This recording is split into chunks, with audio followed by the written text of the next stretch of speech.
Pertama kali kita kembali bersyukur kepada Allah karena pada malam hari ini kita masih Allah kumpulkan dalam rumahnya ini. Meskipun tanpa pengeras suara, kemudian dalam kondisi lampu listrik mati. Namun ketahuilah Bapak Ibu bahwasanya di masa Nabi SAW lebih daripada ini. Belum ada listrik, kemudian beliau pun ketika memberikan pelajaran kepada para sahabat beliau, tidak ada listrik dan pengeras suara. Namun kita tetap dalam rangka untuk bertabaruk, mencari berkah dan mencari pahala serta meningkatkan ilmu pengetahuan kita. Karena ketahuilah Bapak-bapak yang Allah muliakan bahwasanya kita ke sini asalkan niat kita ikhlas maka sudah dihitung pahala oleh Allah. Karena ini adalah janji Rasul sallallahu alaihi wasallam. Sering kami sampaikan sebagai motivasi bahwasanya Rasulullah dalam hadis sahih Muslim beliau mengatakan man salaka tariqan yaltamisu fihi ilman sahalallahu lahu bihi tariqan ilal jannah. Man salaka gitu. Barang siapa yang menempuh suatu perjalanan dalam rangka untuk belajar ilmu agama, maka kelak Allah akan mudahkan jalannya ke surga. Dalam hadis ini Rasulullah tidak mengatakan barang siapa yang pintar, barang siapa yang menguasai ilmu agama dengan pelajaran, enggak. Namun sekedar melangkah saja, sekedar berusaha menghadiri saja, maka sudah dijanjikan oleh Rasulullah dimudahkan kelak jalannya ke surga. Jadi menuntut ilmu itu memang ada dua. Imam Ahmad murid beliau itu 2 jutaan lebih setiap majelisnya. Namun tidak semuanya menjadi ulama seperti beliau. Kebanyakan adalah ingin mendapatkan pahala, mencari berkah di majelis ilmu. Sekarang orang banyak salah Bapak Ibu mencari berkah. Menghabiskan uang berjuta-juta dengan istilah tur religi. Menziarahi makam ini, makam itu. Menganggap makam atau kuburan itu keramat. Padahal tidak ada keramat sama sekali. Yang keramat, yang punya kekaromah kemuliaan hanyalah apa-apa yang telah ditunjukkan oleh Allah dan Rasulnya, di antaranya adalah majelis ilmu. Maka kita di samping menuntut ilmu, kita di sini mengalap berkah, tabarruk. Kita bertabarruk mencari berkah. Kemudian salawat dan salam kepada Nabi besar Muhammad sallallahu alaihi wasallam. Allahumma shalli ala Muhammad wa ala ali Muhammad. Bapak Ibu yang dirahmati oleh Allah, kita masih pada tafsir surah Al-Baqarah ayat 21 sampai 22. Kemudian kita melanjutkan Al-Hafiz Ibnu Katsir rahimahullahu taala qala, beliau melanjutkan wa min ashbahi ayatin bihadhihi qauluhu ta'ala. Kemudian ayat yang serupa gitu Pak. Ayat yang diantara ayat yang serupa dengan firman Allah dalam surah Al-Baqarah ayat 21 dan 22 itu adalah diantaranya firman Allah Subhanahu wa taala, Allahul ladzi ja'ala lakumul arda qarara. Allah lah yang telah menjadikan bagi kalian bumi ini sebagai tempat kalian tinggal. Was samaa'a binaan. Kemudian Allah menjadikan langit sebagai atap yang menaungi bumi ini. Wasawwarakum. Kemudian Allah telah membentuk kalian fa ahsana suwarakum, dan Allah membaguskan bentuk rupa kalian. Warazaqakum, kemudian Allah telah memberikan rezeki kepada kalian minat thayyibati, dari hal-hal yang baik. Zalikumullahu rabbukum, itulah Allah Subhanahu wa taala Tuhan kalian. Tabarakallahu rabbul alamin, maha suci Allah Rabb, pencipta penguasa alam semesta ini. Jadi ini sama dengan ayat yang sebelumnya surah Al-Baqarah ayat 22. Alladzi ja'ala lakumul arda firasya was samaa'a binaa'a wa anzala minas samaa'i maa'an fa akhraja bih minas samarati rizqan lakum fala taj'alu lillahi andada wa antum ta'lamun. Allah lah zat yang telah menjadikan kalian bumi ini sesuatu yang terbentang yang bisa kita tinggal di dalamnya. Kemudian Allah Subhanahu wa taala menjadikan langit sebagai atap yang menaungi planet bumi ini. Kemudian Allah telah menurunkan dari langit air hujan, kemudian dengan air hujan tersebut fa akhraja bihi minas samarat, keluarlah dengannya buah-buahan dari tanaman, dari tumbuh-tumbuhan, dari pepohonan keluarlah buah-buahan termasuk padi yang kita konsumsi sebagai rizki bagi kalian. Maka sama persis dengan ayat ini. Maka ayat ini Allah Subhanahu wa taala juga mengingatkan kita akan nikmat penciptaan. Wa sawwarakum, dan dialah Allah yang telah membentuk kalian, yang telah menciptakan kalian fi ahsani taqwim, yang telah menciptakan kalian dalam bentuk yang paling sempurna. Maka manusia adalah makhluk Allah yang paling tersempurna, Pak, dibandingkan makhluk-makhluk Allah yang lainnya.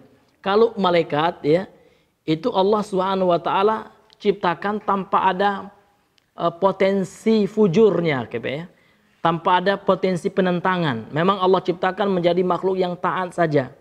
Namun manusia ini Allah ciptakan fa'alamaha fujura wa taqwa fa'alhamaha. Allah Subhanahu wa taala berikan kepada manusia itu potensi untuk berbuat dosa dan potensi untuk berbuat takwa.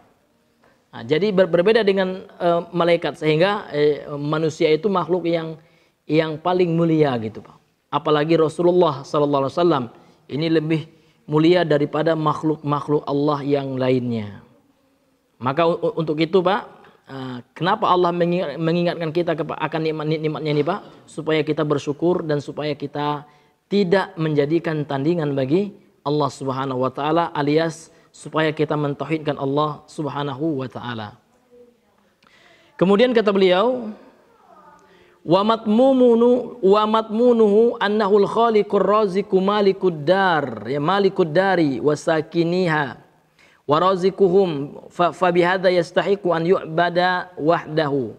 Maka kandungan dari ayat ini, kandungan dari ayat yang sebelumnya juga yang semakna dengan ayat yang beliau bawakan ini, bahwasanya annahul khaliqur raziqu, Allah itu adalah zat yang maha pencipta, al-khaliq, yang maha menciptakan seluruh yang ada ini ciptaan Allah, Pak.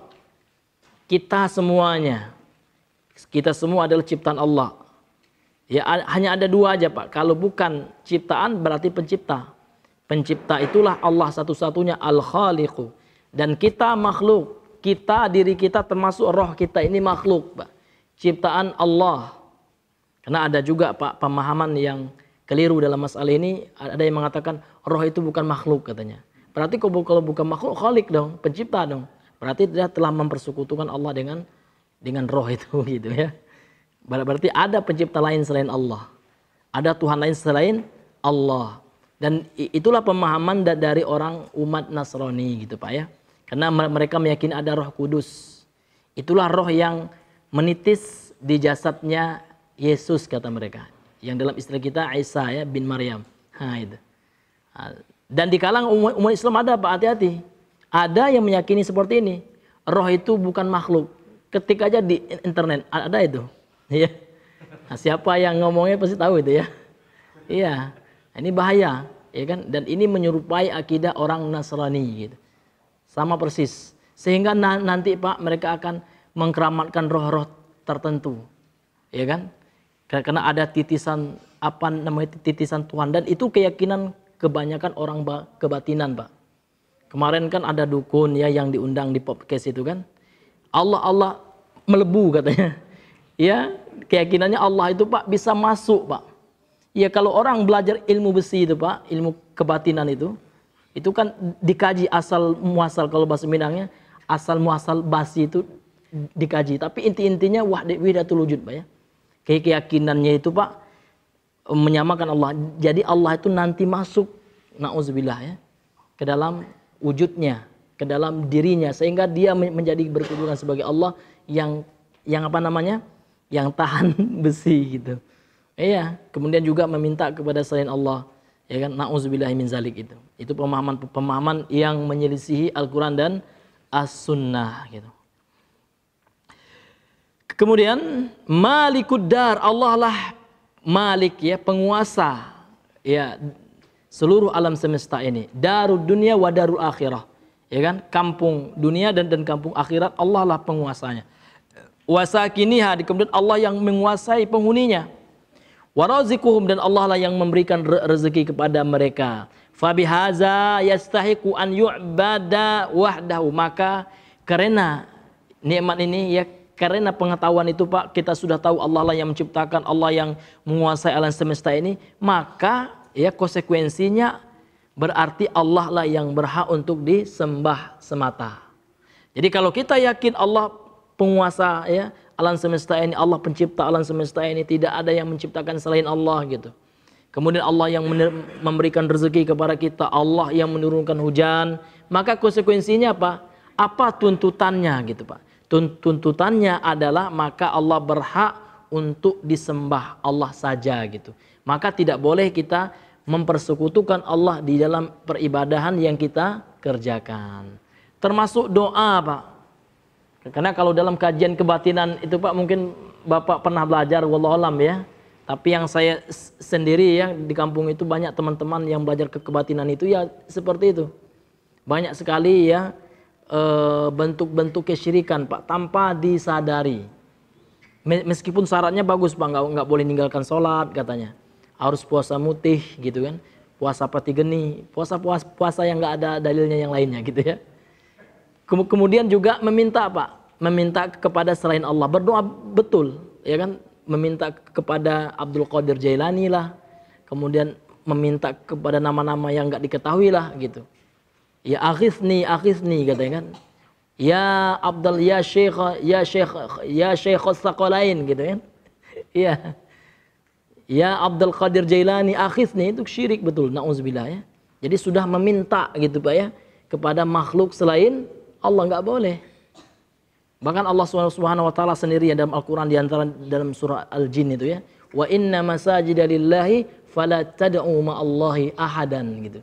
Sesungguhnya masjid itu milik Allah, fala tad'u, janganlah kalian menyeru, meminta, berdoa kepada selain Allah bersama Allah seorang pun, enggak boleh.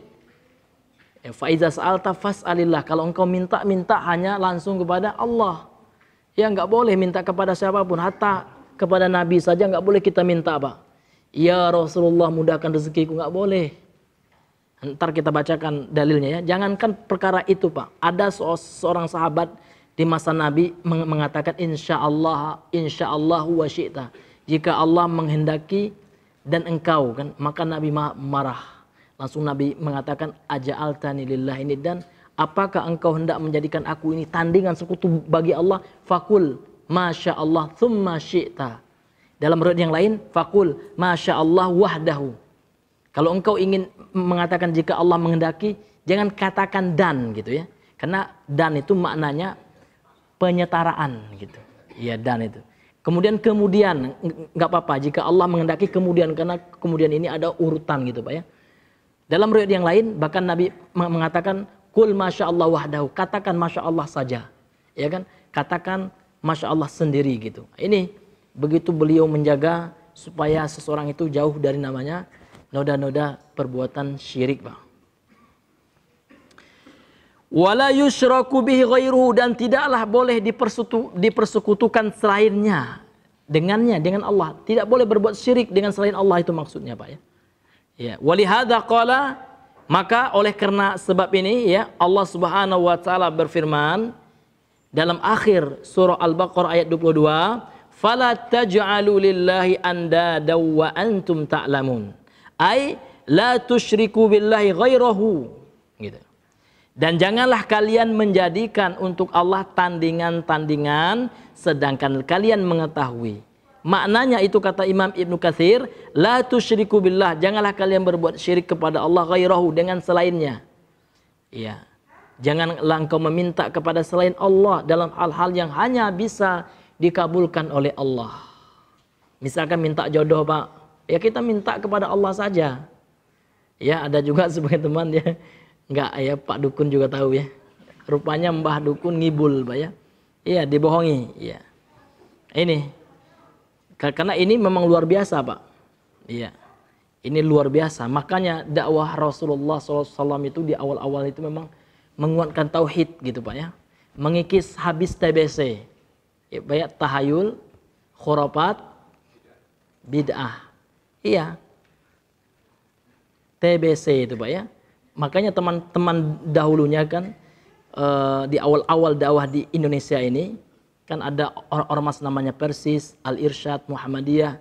Itu Masya Allah itu sama visi dan misinya gitu. Bahkan salah seorang penulis ya, seorang ustadz juga, nama beliau Ustadz Hartono Ahmad Jais ya, beliau menulis buku awal-awal organisasi salaf di Indonesia ini dipelopori oleh 3 itu kata beliau. Karena memang konsep dakwahnya bagaimana orang itu ya jauh daripada TBC itu Pak. Tahayul, khurafat, bid'ah. Itulah inti dari dakwah tauhid ya. Dakwah Ahlussunnah wal Jamaah gitu. Maka ini yang harus kita galakkan lagi. Meskipun banyak fitnahnya Pak ya, orang yang bicara tentang bid'ah langsung dituding Wahabi ya. Seolah-olah Nabi Wahabi, karena Nabi yang menyampaikan itu. Kan hadis Nabi itu, kullu bid'atin dhalalah, itu Nabi yang menyampaikan. Ya, kita hanya menyampaikan apa yang disampaikan oleh Nabi sallallahu alaihi wasallam. Bahkan Buya Hamka pun dulu rupanya Pak ada buku beliau ya kan, judulnya Perbendaharaan Lama. Buya Hamka juga dituduh Wahabi rupanya. Iya. Iya.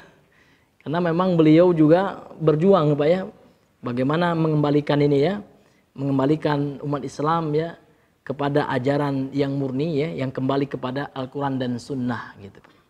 Seperti itu.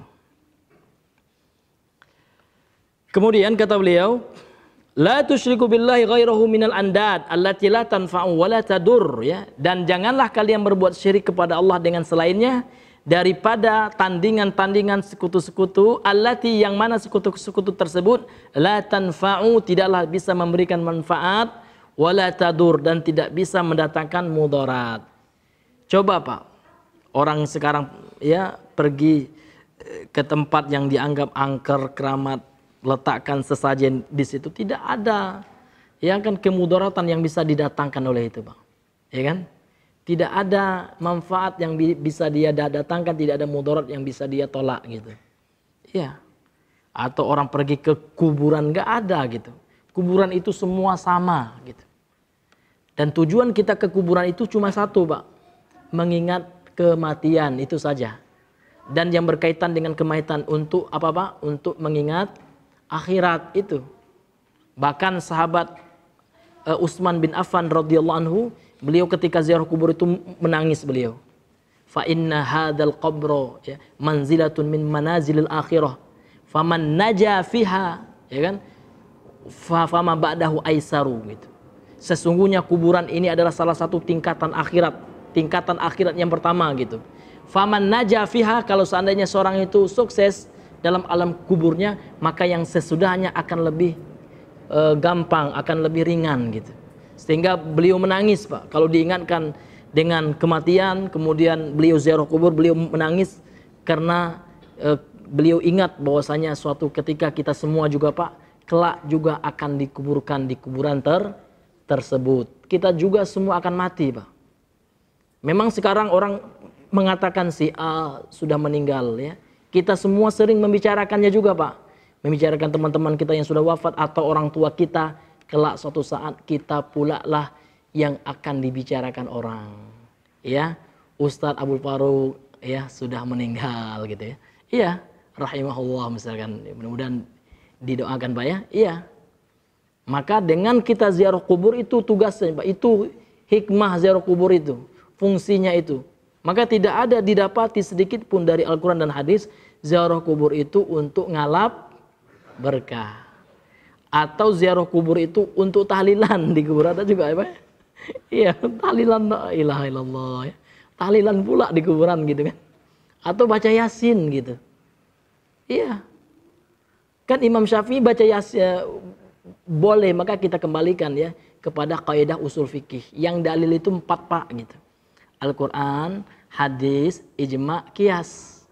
Itu yang dinamakan dengan al-adillatu syar'iyyah atau al-masadiru syar'iyyah. Masdar atau sumber syariat itu 4. Kalau perkataan ulama itu kapan menjadi dalil Pak? Ketika sesuai perkataan para ulama itu dengan Al-Quran dan Sunnah atau ijma atau qiyas gitu. Qiyas ini biasanya Pak dalam masalah-masalah yang bukan masalah ibadah mahdhah, namun yang lebih terkait masalah-masalah yang tidak ada kejadiannya di zaman Nabi Pak, kemudian terjadi di zaman kontemporer seperti bayi tabung ya kan. Itu kan kemudian hukum minum narkoba, makan narkoba gitu ya. Kan nggak ada memang nasnya di zaman Nabi Voka atau Inex, ya kan, ekstasi, sabu. Nah, itu digunakanlah cara analogi gitu ya, kias, nah, gitu. Iya. Sekarang adakah Rasulullah SAW itu ketika wafat istri beliau, ini minta riwayatnya, ada nggak gitu? Kemudian beliau meminta saudara-saudaranya, teman-teman beliau, ayo ya kita ke kuburan istri saya Khadijah radhiyallahu anha, ya kita baca Yasin. Ada nggak Pak? Tolong Pak cari kalau ada Pak. Kalau ada ayo rame-rame kita melaksanakan. Namun ternyata tidak ada.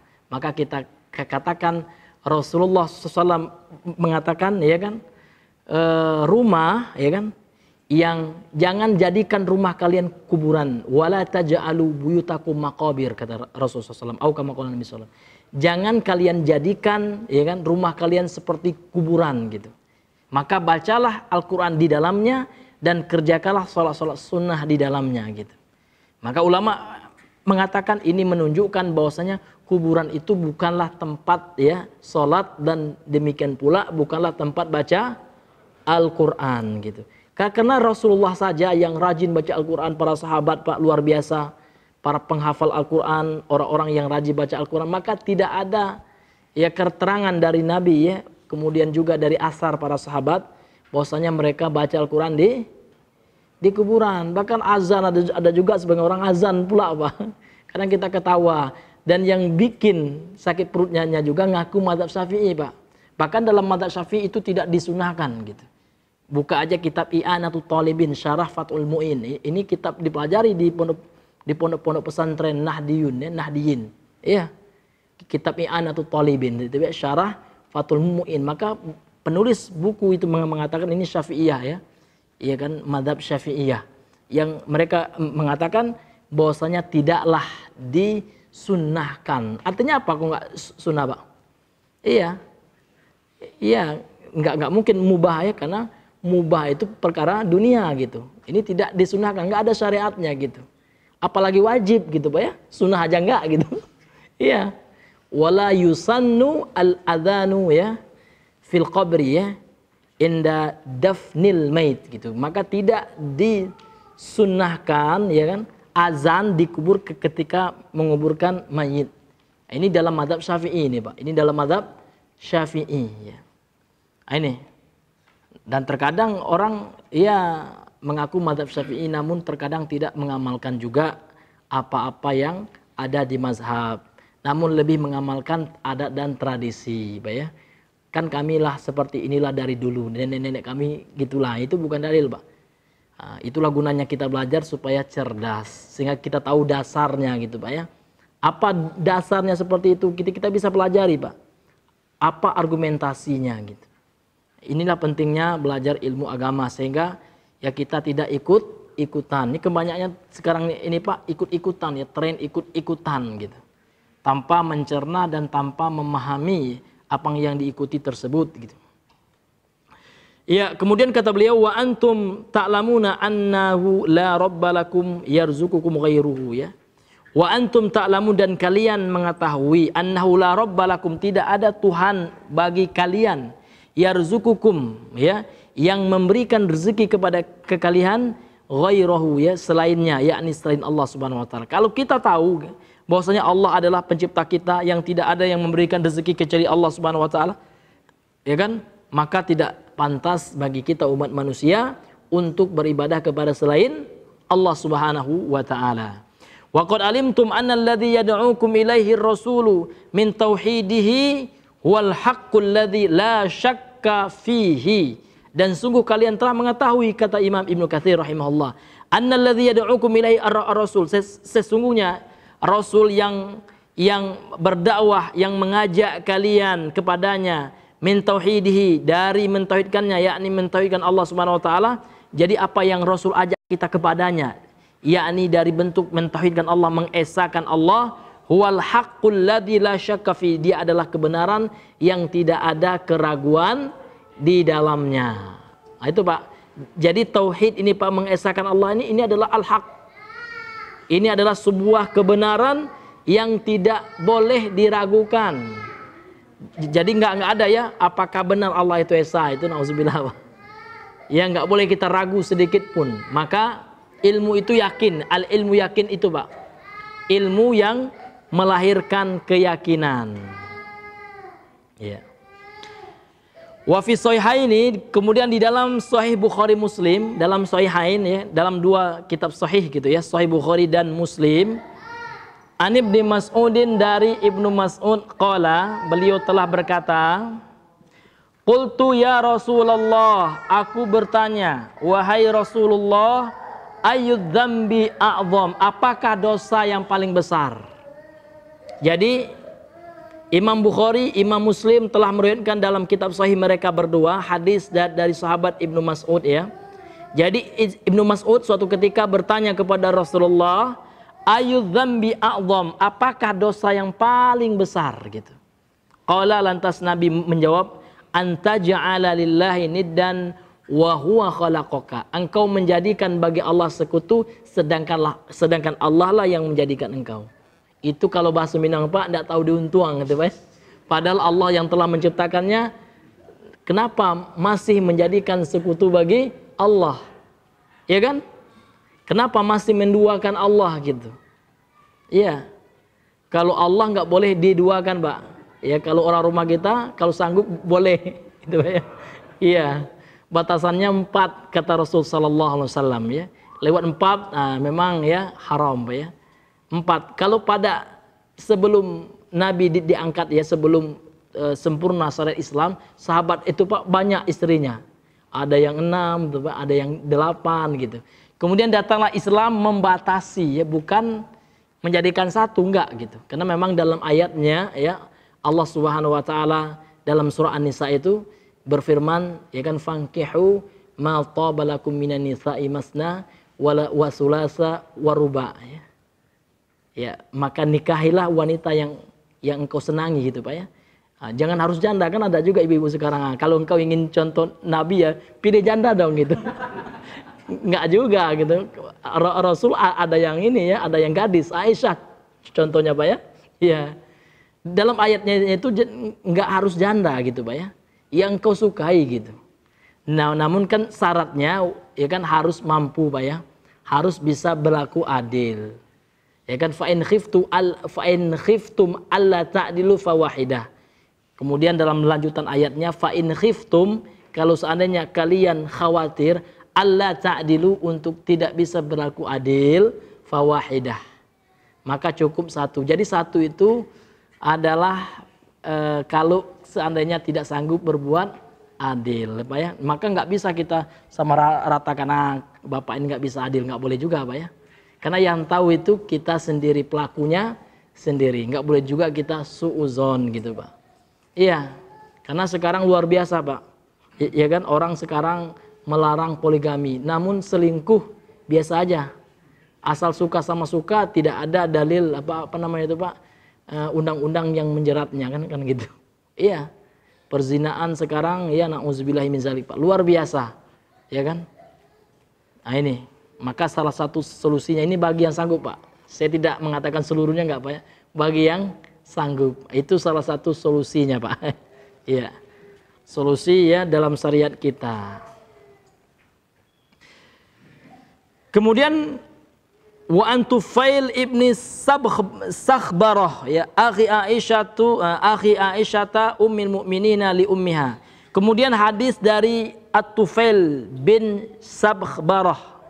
Jadi Tufail bin Sakhbarah ini adalah saudaranya Aisyah istri Rasulullah sallallahu alaihi wasallam, saudara laki-lakinya seibu itu Pak ya. Yang dari jalur ibu. Jadi bukan satu ayah. Jadi kalau bahasa kita ya sepupu lah Pak ya. Iya, saudaranya seibu gitu. Iya. Bukan sepupu nih kayaknya Pak ya. Kalau seibu itu kalau seayah tiri Pak ya. Kalau seibu apa istilah kitanya Pak? Jadi maknya sama ya, sana ibu gitu ya. Iya, bukan sepupu ya. Salah saya ya, bukan sepupu ya. Ya, jadi At-Tufail ini adalah ya saudaranya Aisyah satu ibu ya, saudara seibunya gitu. Qala, kemudian At-Tufail ini berkata, ra'aitu fima yaron naimu ka'anni ataitu ala nafarin minal Yahudi. Aku melihat dalam tidur nih Pak ya, bermimpi lah gitu. Ya, sebagaimana yang dilihat oleh orang yang tidur, orang yang bermimpi maksudnya. Ka'anni, seolah-olah aku ataitu ala nafarin minal Yahudi. Aku mendatangi sekelompok orang dari golongan Yahudi, umat Yahudi. Fakultu, lantas aku berkata kepada orang Yahudi tersebut, man antum, kalian ini siapa gitu.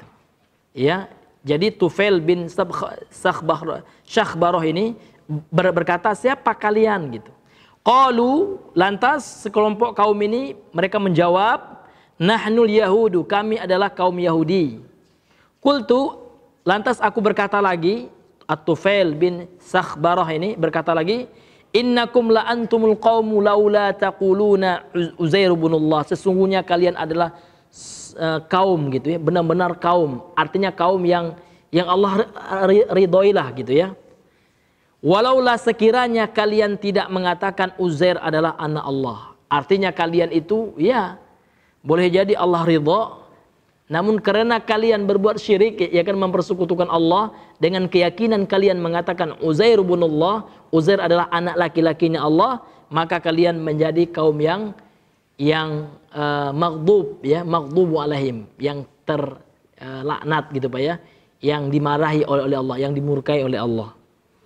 Qalu, lantas kaum Yahudi ini menjawab, mereka mengatakan, wa antum la antul qaumu, sesungguhnya kamu juga begitu wahai umat Islam katanya.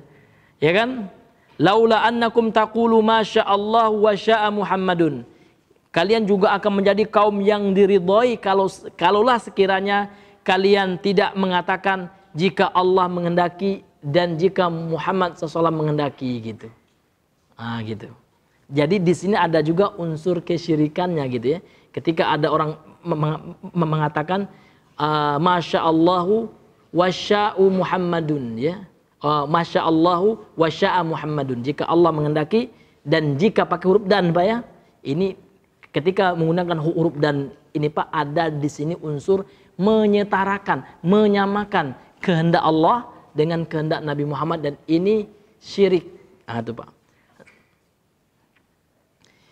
Tsumma marartu binafarin minan nasara. Kemudian aku melewati sekelompok kaum dari golongan Nasrani. Kata At-Tufail ya bin Syakhbarah ini. Fakultu man antum, lantas aku bertanya lagi, siapa kalian? Qalu, mereka menjawab, nahnun nasara, kami adalah kaum Nasrani. Qultu innakum la antumul qaumu laula annakum taqulu al-masih ibnullahi. Sesungguhnya kalian ini betul-betul sebuah kaum gitu. Kaum yang mulia gitu.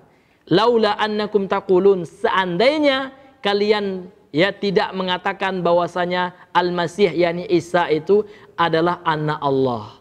Namun mereka berbuat syirik kepada Allah ketika mereka mengatakan ya kan ada anak Tuhan, padahal lam yalid walam yulad gitu. Qalu, lantas orang Nasrani ini balik berkata Pak, menjawab ya At-Tufail bin Syakhbarah ini, wa innakum la antumul qaumu, sesungguhnya kalian juga kaum yang mulia.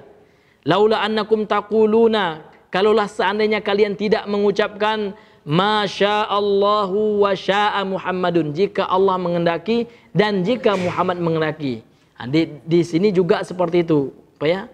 Jadi umat Islam ini akan baik sebenarnya Pak ya, akan bagus, akan mulia kalau tidak berbuat syirik intinya. Meskipun ya kan kesyirikan itu dilakukan kepada Nabi Muhammad ya kan. Seperti orang Nasrani kan seperti itu. Falamma asbahtu, dan ketika masuk waktu pagi terbangun ya kan, At-Tufail bin Syakhbarah ini, akhbartu biha man akhbartu, aku kasih tahu, aku informasikan mimpiku ini, aku kasih tahu orang-orang yang di sekitarku gitu. Tsumma ataitun nabiyya, kemudian aku mendatangi Nabi sallallahu alaihi wasallam, fa akhbartu, lantas kemudian aku kabarkan pula, aku ceritakan pula, aku informasikan pula kepada Nabi sallallahu alaihi wasallam. Faqala, lantas Nabi berkata, bersabda, hal akhbarta biha ahadan, apakah engkau telah kasih tahu ya seseorang ya kan? Fakultu na'am, lantas At-Tufail bin Syakhbarah mengatakan iya. Faqoma, lantas Nabi berdiri, Fahamidallaha wa athna alaih. Kemudian Nabi bertahmid, memuji Allah Subhanahu wa taala dan menyanjung Allah Subhanahu wa taala.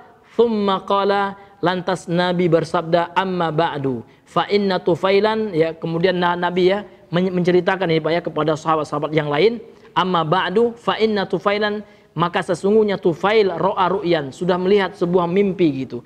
Akhbaru biha man akhbaru minkum, yang mana dia telah mengkabarkan orang-orang yang dia kabarkan gitu tentang mimpinya tersebut. Wa innakum qultum kalimatan kana yamnauni kaza wa kaza, sungguh kalian mengucapkan sebuah kata-kata gitu sebuah kata gitu, sehingga dengan perkataan tersebut menghalangi aku untuk melakukan ini dan ini gitu.